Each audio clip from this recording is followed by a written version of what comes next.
Et donc, avant de commencer à rentrer dans le vif du sujet, on avait envie de vous parler de l'allégorie de la caverne de Platon. Donc Platon, qui était un philosophe qui a reçu ses enseignements de Socrate, et après que celui-ci était condamné à mort, eh bien Platon a ouvert une académie, alors une académie qui a vu passer notamment Aristote. Et donc il a créé, il a décrit ce qu'on appelle l'allégorie de la caverne. Alors l'allégorie, c'est quoi? L'allégorie, petit rappel, c'est une figure de style qui représente donc une grande image, hein, quelque part. Donc c'est plus fort qu'une métaphore. Dans l'allégorie de la caverne, que fait Platon? Il décrit ce qu'il pense, ce qu'il perçoit de la condition humaine. Et donc déjà à son époque, c'est assez fort. Et donc dans cette allégorie de la caverne, Platon nous explique que nous sommes tous prisonniers. Alors prisonniers de quoi? Eh bien sûr ici c'est d'une caverne. Mais au sens de Platon, cette prison, eh bien c'est une illusion. Nous sommes prisonniers d'une illusion formée par nos jugements, par nos fausses idées, par nos croyances, par ce qui nous empêche de vivre librement quelque part. Et donc il va y avoir plusieurs étapes dans cette grande allégorie de la caverne. La première étape, ça va être l'ignorance. La deuxième étape, ça va être l'éducation. Et la troisième étape, ça va être la connaissance. Puisque dans l'allégorie de la caverne, à cette étape de l'ignorance, eh bien les hommes sont enchaînés face à la paroi d'une caverne. Et devant eux, ils voient passer des ombres. Ils pensent quelque part que ces ombres qui sont projetées sont la vraie lumière, sont la réalité. Et donc ces hommes qui sont face à la paroi et qui voient des ombres, eh bien ne sont que l'ombre d'eux-mêmes et ils se font manipuler.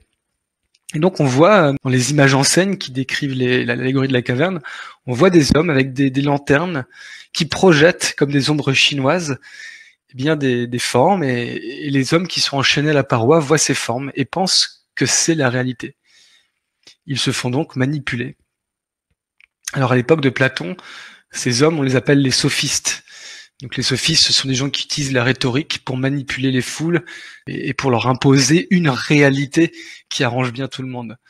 On appelle ça aussi les faux philosophes. On pourrait appeler ça dans un langage péjoratif, puisque le mot gourou signifie guide. Donc il y a un sens qui est très beau dans le mot gourou quand on revient au vrai sens du mot. Mais quand on l'utilise dans le sens péjoratif, le mot gourou est très péjoratif. C'est les gourous de secte, etc. Donc ce sont également des sophistes, hein, bien sûr, qui utilisent la manipulation pour faire croire à une réalité. Et donc, ces gens qui sont enchaînés, eh bien, ils voient toutes ces ombres et c'est très plaisant pour eux, c'est leur zone de confort. Et ils ne veulent pas croire en une autre forme de liberté. Ils sont enfermés dans leur jugement, leur croyance, leur perception de cette caverne. Et donc, ils sont à cette étape qui est l'ignorance. Alors, dans la métaphore d'une vie humaine, cette ignorance, on la vit depuis l'enfance, parce que bien sûr, on est conditionné par l'éducation, par des dogmes, par la culture, par la famille. C'est là qu'on développe de fausses croyances, en tout cas, on les tient pour vraies, et on pense que c'est ça la vraie vie, et on s'en satisfait. Donc, ces marionnettistes projettent une réalité, et les prisonniers pensent que cette réalité est tout à fait réelle. Puis un philosophe arrive. Il explique aux personnes qui sont à l'intérieur qu'il y a une autre réalité, et que cette réalité, elle se situe en dehors de la caverne. Et là, on rentre dans la deuxième phase, celle de l'éducation. Et donc, les personnes sont libres d'en sortir. Ils peuvent sortir, mais ils en ont peur. Alors, ils ont peur de quoi? Alors, quand on a une zone de confort et qu'on veut en sortir, eh bien, on a peur de l'inconnu. C'est une des plus grandes peurs. Et donc, toute connaissance inconnue fait peur. Et de quoi est-il nécessaire pour en sortir? Eh bien, il est nécessaire de faire preuve de courage. On revient à la citation de tout à l'heure. Donc ce courage va être la qualité utilisée pour sortir de la caverne. Alors ensuite, on sort de la caverne. Qu'est-ce qui se passe? Étape 3, la connaissance. Quand on sort de la caverne, on voit la lumière pour la première fois. On est aveuglé, on est ébloui. Ça fait mal aux yeux. C'est très décourageant. On n'a qu'une envie, c'est de revenir dans la caverne. Là où nos yeux sont habitués, là où c'est plus facile, on voit de belles ombres, de beaux dessins. Et puis pour ceux qui persévèrent, donc là on parle de persévérance, eh bien les yeux finissent par s'habituer à la lumière et on commence à prendre du plaisir. On commence à avoir une source de bonheur qui est présente. On se rend compte que la caverne, c'était pas si terrible que ça.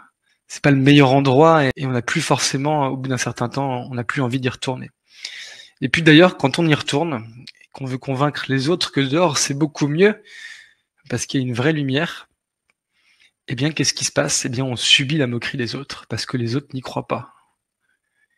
Et donc c'est là aussi un des drames de cette allégorie, c'est que les personnes qui restent dans la caverne ne veulent pas entendre cette vérité, et donc quand on a vu cette lumière et qu'on dit aux autres venez, venez, il y a de la lumière dehors et c'est ça la réalité, eh bien on se fait moquer et pire, on pourrait même se faire tuer, c'est-à-dire que les autres seraient même capables de lapider ou je ne sais quoi leur congénère parce qu'il a cette réalité.